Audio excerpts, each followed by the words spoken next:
श्री लक्ष्मी नरसिंह यांना अवतार कशासाठी घ्यावा लागला, काय आहे त्या मागची स्टोरी आणि भक्त प्रल्हाद त्यांचा जन्म कुठं झाला हे मी तुम्हाला सांगणार आहे। तर चला त्या मागची स्टोरी जाणून घेऊ। काय तर फॉलो केलं नसेल तर फॉलो करून घ्या, सांगतोय। छान अशी स्टोरी आहे त्यामागं।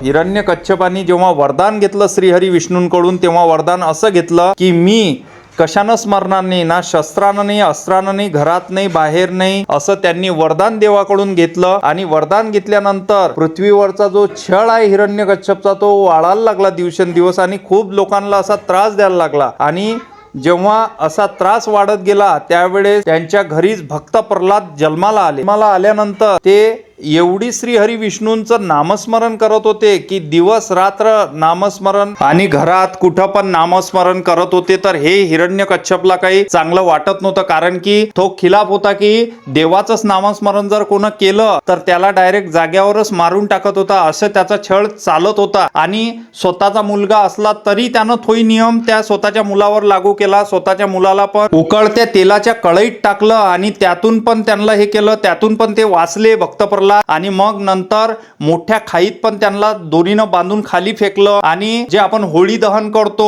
होळी हिरण्यकश्यपाची बहीण आहे आणि भक्त प्रल्हादांची आत्या आहे, ती पण त्यांना होळीत घेऊन बसली जाळासाठी, पण ते पण साध्य नाही झालं। आणि नंतर असे प्रयत्न अटल राहिले, खूप प्रयत्न केले। आणि नंतर काही दिवसांनी एवढा विषय झाला की नामस्मरण पाहता पाहता असे काही दिवस निघून गेले। आणि हिरण्यकश्यप म्हणाला भक्त प्रल्हादांना की तुझा देव कशात आहे सांग, तुझा देव या खांबात आहे काय सांग। तर भक्त प्रल्हाद म्हणाले हो, माझा विष्णू श्रीहरी विष्णू चराचरात आहे, तो या खांबात पण आहे। तर असं म्हटल्याबरोबर हिरण्यकश्यप त्या खांबावर प्रहार केला आणि प्रहार करताच त्यातून नरसिंहांनी अवतार घेतला। आणि अवतार घेतल्या एकदम हिरण्यकश्यपूला मारहाण चालू केली आणि मारता मारता डायरेक्ट आपल्या मांडीवर घेतला आणि श्री नरसिंहांनी हे विचारलं की बघ, दिवस आहे काय नाही आहे, रात्र आहे काय नाही आहे, घरात आहे का नाही आहे, बाहेर आहे का नाही आहे, अस्त्र नाही आहे, शस्त्र नाही आहे। त्यांच्या नखानी फाडलं आणि अशा प्रकारे नरसिंहांना अवतार घ्यावा लागला। अशा प्रकारे हिरण्यकश्यपूचा वध केला आणि भक्त प्रल्हादांचा उद्धार केला। आणि दक्षिणचा प्रयाग म्हणून ओळखल्या जातं आणि दोन नदीचा संगम पण आहे इथं, आणि भक्त प्रल्हादांचं हे जन्मस्थान आहे। तर तुम्हाला जर पूर्ण व्हिडिओ लागत असेल तर तुम्ही युट्यूबवर जाऊन पूर्ण व्हिडिओ बघू शकता, त्यामध्ये दर्शन पण व्यवस्थितरित्या घेतलं आहे। आणि त्यांचा मंत्र हा होता ओम नमो भगवते वासुदेवाय नमः। आणि भेटू पुढच्या व्हिडिओमध्ये। व्हिडिओ आवडला असेल तर लाईक करा, शेअर करा। नमस्कार।